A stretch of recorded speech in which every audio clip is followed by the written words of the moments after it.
Hello and welcome to the Patient Attraction Podcast. When we return, I'm going to tell you everything you need to know about search engine optimization for 2015. Stay tuned.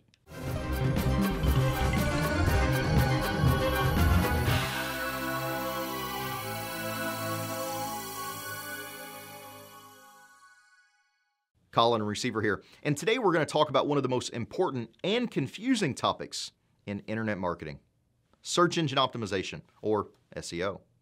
Now, a few years ago, SEO was very easy.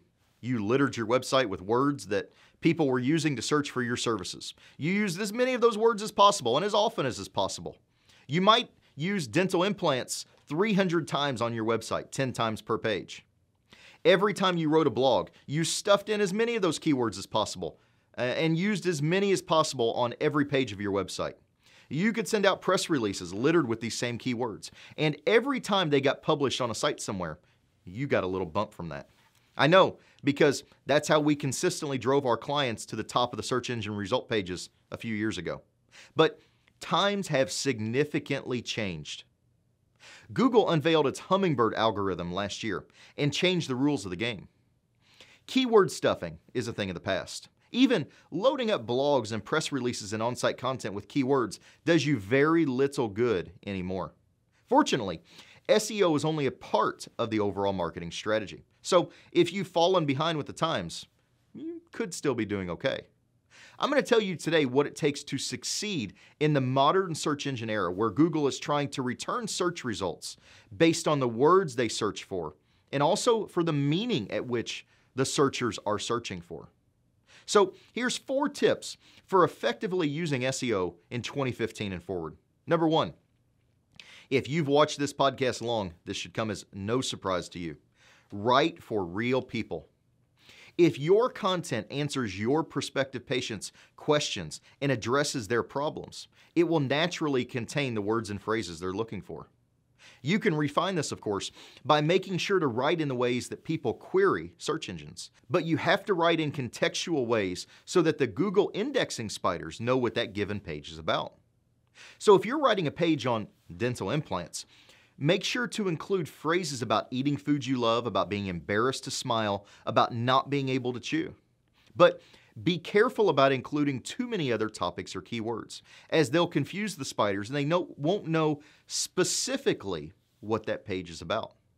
Number 2, look for ways to build links. Now, there's several ways to do this. The first is by writing great content.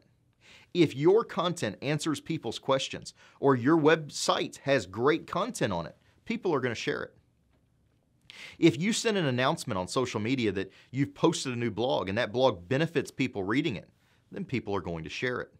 You can also invite guest writers, send press releases to local media with links back to your content, and offer to supply content to other news publications in your market area.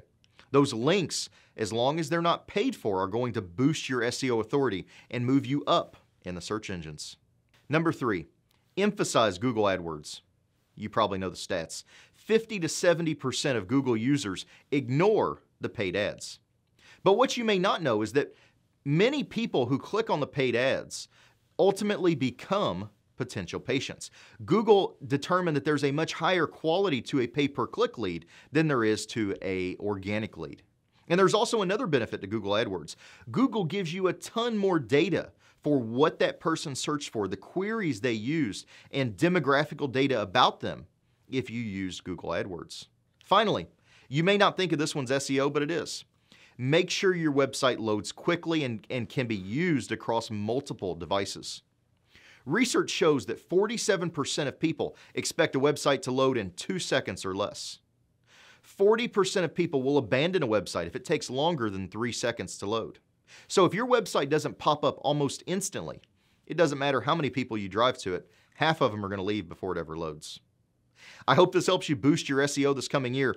Come back tomorrow. We're going to talk about email marketing tricks to get people to open your emails. Until then, keep moving forward.